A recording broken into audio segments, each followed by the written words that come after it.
ನಾನು ಸುಮ್ಮನೆ ನಿಮ್ಗೊಂದು ಎಕ್ಸ್ಪ್ಲನೇಷನ್ ಕೊಡ್ತೀನಿ ಭಾರತದ ಒಟ್ಟಾರೆ ತಯಾರಿ ಹೇಗಿದೆ ಅಂತ.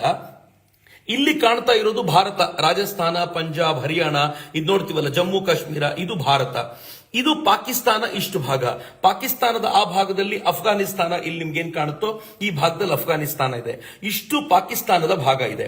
ನಾವು ಭಾರತೀಯರಿಗೆ ಅಟ್ಯಾಕ್ ಮಾಡ್ತಿರೋ ಜಾಗಗಳು ಯಾವ್ದಿವೆ ಅಂತಂದ್ರೆ, ಪೇಶಾವರ್ನಲ್ಲಿ ನಾವು ಅಟ್ಯಾಕ್ ಮಾಡಿದ್ದೀವಿ. ಪೇಶಾವರ್ ಆದ ನಂತರ ಇಲ್ಲಿರುವಂತಹ ರಾವಲ್ಪಿಂಡಿಯ ಮೇಲೆ ಅಟ್ಯಾಕ್ ಮಾಡಿದ್ದೀವಿ. ನಾವು ಮುಲ್ತಾನಿನ ಭಾಗದಲ್ಲಿ ಅಟ್ಯಾಕ್ ಮಾಡಿದ್ದೀವಿ. ನಾವು ನಿನ್ನೆ ಅಟ್ಯಾಕ್ ಮಾಡಿದಾಗ 9 ಪ್ಲೇಸ್ಗಳಲ್ಲಿ ಈ ಭಾಗವನ್ನ ವಿಶೇಷವಾಗಿ ಕಾನ್ಸಂಟ್ರೇಟ್ ಮಾಡಿದ್ವಿ. ನಾವು ಲಾಹೋರ್ ಅನ್ನು ಕೂಡ ಗುರುತಿಸಿಕೊಂಡು ಈ ಭಾಗದಲ್ಲಿ ಅಟ್ಯಾಕ್ ಮಾಡಿ ಇಷ್ಟೂ ಭಾಗಗಳ ಮೇಲೆ ನಾವು ನೇರವಾಗಿ ಕಂಟ್ರೋಲ್ ಇಟ್ಕೊಂಡಿದ್ದೀವಿ. ಇದು ನೇರವಾಗಿ ಭಾರತವೇ ಕಂಟ್ರೋಲ್ ಇಟ್ಕೊಂಡಿರುವಂತದ್ದು.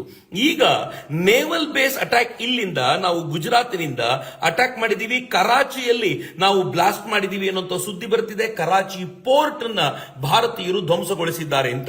ಇಲ್ಲಿಂದ ಆಚೆಗೆ ಬರೋದಷ್ಟು ಬಲೂಚಿಸ್ತಾನದಲ್ಲಿ ಯಾವಾಗ್ಲೂ ಗಲಾಟೆ ನಡೀತಾ ಇದೆ. ಮತ್ತು ಈಗ ಬಂದಿರುವಂತ ಸುದ್ದಿ ಏನು ಅಂತಂದ್ರೆ, ಈ ಕ್ವೆಟ್ಟಾ ಅನ್ನುವಂತ ಜಾಗ ಇದೆಯಲ್ಲ, ಇಲ್ಲಿ ಪಾಕಿಸ್ತಾನದ ಒಂದು ವಿಶೇಷವಾಗಿರುವಂತಹ ಬೇಸ್ ಇದೆ. ಬಲೂಚುಗಳು ಅದನ್ನ ವಶಪಡಿಸಿಕೊಂಡು ಅಲ್ಲಿರುವಂತಹ ಪಾಕಿಸ್ತಾನಿ ಸೈನಿಕರನ್ನ ಓಡಿಸಿದ್ದಾರೆ ಅಂತ. ಅಂದ್ರೆ ಕೆಳಭಾಗದಲ್ಲಿ ಕರಾಚಿಯನ್ನು ತಗೊಂಡಿದ್ದೀವಿ ಮತ್ತು ಅಫ್ಘಾನಿಸ್ತಾನಕ್ಕೆ ಹೊಂದಿಕೊಂಡ ಭಾಗದಲ್ಲಿ ಕ್ವೆಟ್ಟಾನ ಪಡ್ಕೊಂಡಿದ್ದೀವಿ.